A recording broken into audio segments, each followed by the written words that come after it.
We've been covering the presidential debate between Kamala Harris and Donald Trump.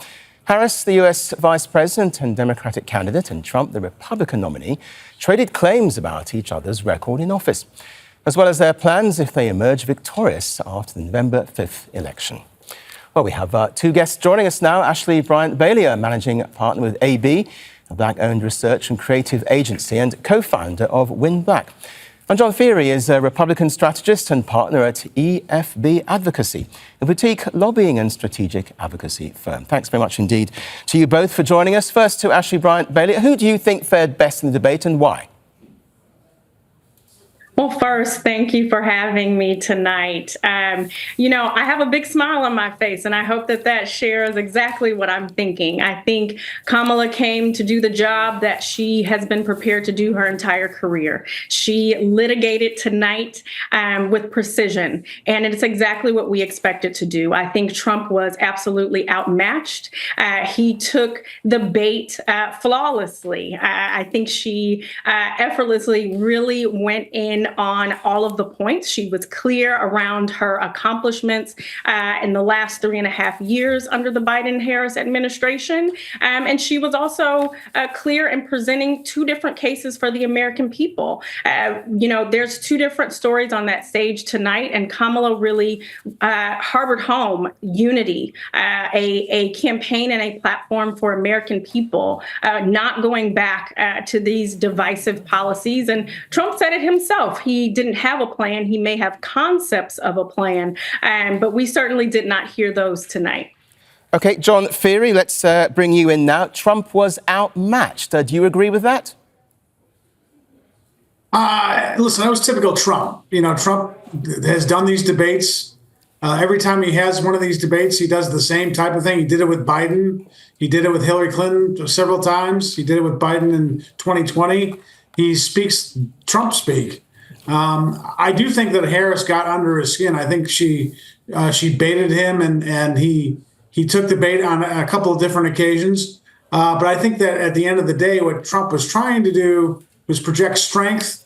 I think he was also trying to project the idea that he had a winning economy back when he was president, and that Harris and Biden have failed over the last 3.5 years. And the economy being still one of the number one topics for most voters, that people feel the pinch, and they have not really been. Biden-Harris has not been able to answer and they've failed as in their presidency. So, listen, I think that on style points, I would give the edge to Harris, because I think that it was her first time being introduced to the public, and she had a kind of a tough start. She was, I think, nervous at the beginning, but she seemed to get her stride. And after that, it was just kind of both sides were kind of wailing away at each other. I'm not sure if that's what the voters necessarily want. I think they want a better plan on how to fix the economy. I think that's what they most care about. But both sides were going at it, and we'll see if what the focus groups and people outside the Beltway really think. Ashley Bryant Bailey, it was notable that the moderators pushed back against some of Donald Trump's statements in terms of facts. It was. And I think I commend both moderators tonight. I think they did an excellent job of trying to get to the facts, get to the answers from both candidates. They both need to be held accountable. I thought they did an incredible job of actually even pushing back on Kamala and having her really clarify her positions for the American people. John mentioned the economy. I mean, let's be clear. Folks want a middle class again, right? And Kamala was very clear of there was one person on that stage that knows what it's like to work for a living, to earn it. And so as we're thinking about those undecideds, as we're thinking about swing voters, many of whom are people of color, mostly non-college degreed, those are the folks that needed to hear their policies tonight. They needed to hear a unification message. They wanted one of hope. They wanted one of of opportunity. One that comes from a person who worked their way, starting at McDonald's as one of her first jobs, and now is second in command in this country. And so I think it's really important that the American people, especially undecideds, heard that. And I think the moderators did an excellent job of trying their best to cut through the noise. I think we got a bit of rambles there from Trump, and we really didn't quite get to a lot of those key answers. I quite honestly can't name one that he answered directly, but I think, they did the best that they could. John Feehery, it was notable that Donald Trump focused solely on looking at the moderators. Was there a strategy there, and did it backfire, perhaps? I think when it comes to moderators, they were clearly more keyed up on fact-checking Trump and didn't really fact-check Kamala Harris, who had a bunch of whoppers throughout the whole debate. I was taken aback by some of the things that she said. I do think that Trump missed some opportunities. Like, for example, he could have said, I will veto a national abortion ban, like J.D. Vance said. He doesn't have to explain, the all the kind of the fact that it wouldn't get through the House or the Senate. There were times that he was a little bit inarticulate and didn't speak clearly as to what he wanted. I think it would have been better if he had spent some time preparing. But this is kind of how Trump does it. And, every time I doubt Trump's methods, or every time I think that he's probably been a little bit too inarticulate, he seems to come out better. I do think that from a Republican perspective, the ABC did not do itself any favors. I think the constant fact-checking of Trump with no fact-checking of Kamala Harris made, most Republicans especially think that there was an unfair debate.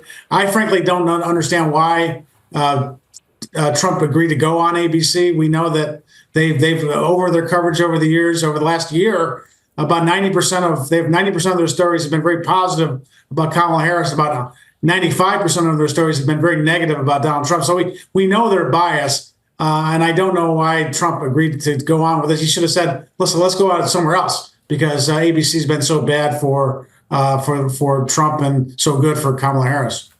Ashley Bryant Bailey, did either candidate land any big punches, do you think? Is anything stick in the mind for you? I think several things, but if I could, I think one point, I think Lindsey in particular did a great job of going at Kamala around her positions and also fact checking, some of the comments that Kamala may have done some missteps. And so, I think we constantly kind of hear this narrative that any media is going to be biased. Trump has complained in the past, even being on Fox News. So I just think if anyone is going to hold him to account to actually tell the truth, then they're considered biased. And that's really unfortunate. But however, I think that overall tonight, there were some punches landed. Kamala was clear. 81 million people fired Trump and got him out of the White House. And he is having a very clear, difficult time in accepting that. He has been continuously saying that the election was stolen from him. And I think the American people really are seeing him break down right in front of our eyes. He was unable to really be consistent, to really stick to the facts tonight. And to your question earlier, not looking at her is a very clear indication to the American people of how he feels, especially about women, how he feels about women of color. It was very disrespectful and it was blatant. It was definitely intentional to never once look over at your opponent in a respectful way. And so I think it's quite clear what we saw tonight, and the American people are going to react to that when they get to the ballots on November 5th. And John Feehery, Trump did try to tie Harris to Biden in a sense. Did that work for him? Well, Harris is tied to Biden. I mean, she's a vice president. She's running on a continuity campaign. She hasn't really broken from Joe Biden. She kind of accepted that, what he did in Afghanistan. I think she has some different ideas on how to spend more money, some of which seem like are Trump ideas. She's running away from, some of her own promises that she made in 2020. But it's a continuity campaign, not a change campaign from Kamala Harris. And I think what Trump is running for is, listen, I had a really good economy when I was president, and we had peace and prosperity when I was president. Let's return to those days. Now, I wish he would have been a little bit more articulate in expressing that sentiment, but that's not Trump's way. I think that he could have done better. I think Kamala did very well. I mean, I'm not going to sugarcoat it, but in my mind, I don't think it really changes the dynamics of the race because the voters are going to vote based on how they view their own lives and how they view their own economy and how they view kind of their own sense of the right direction or wrong direction. And I think a lot of voters are dissatisfied with the status quo and want change, which is why I think they'll go back to Trump. But, we'll see. It's going to be, the election's coming up pretty quick. When it comes to the performance again, Ashley Bryant Bailey, I mean, Harris had a very shaky start, didn't she? What did you make of that? Well, I actually think she came out pretty clear about telling the message of her campaign, the message of the middle class, the message of the working people. So I'm not quite sure I would agree that it was shaky. I think coming out strong and being very clear and assertive. What she did was proactive. She let the American people know, look, this is what you're going to hear tonight. Right. She prepared us to really understand this is the debate that we're going to have. And so, I'm not quite sure that I'm agreeing with it being a shaky start. I think she came out strong. She laid it on the line fresh out of the gate, and it put him on the defensive quite quickly. John Feehery, overall, who do you think won the debate, as it were, and how much difference does that actually make, do you think, to voters? Listen, I think that Kamala Harris did a pretty good job of introducing herself to the voters for the first time, because I think a lot of voters still don't really know who she is and what she stands for. I think she's done a very good job of trying to run away from her past positions. I think that her biggest problem is she doesn't know how to distance herself adequately from a failing Biden administration. I think that's going to be her biggest problem. I think Trump, did what he had to do. I think he hammered on some themes. I think he spoke clearly at times. I think he could have spoken more clearly more of the time, but that's not his style. At the end of the day, I don't think it's this debate. There's not, you have sometimes wonderful debate moments in American history, like when Ronald Reagan said, are you better off now than you were 4 years ago with Jimmy Carter, or when he made fun of his own age with Walter Mondale, or when Gerald Ford talked about Poland not being under Russian domination. I don't think there was any of those moments in this debate. I think it was kind of what I kind of expected out of it.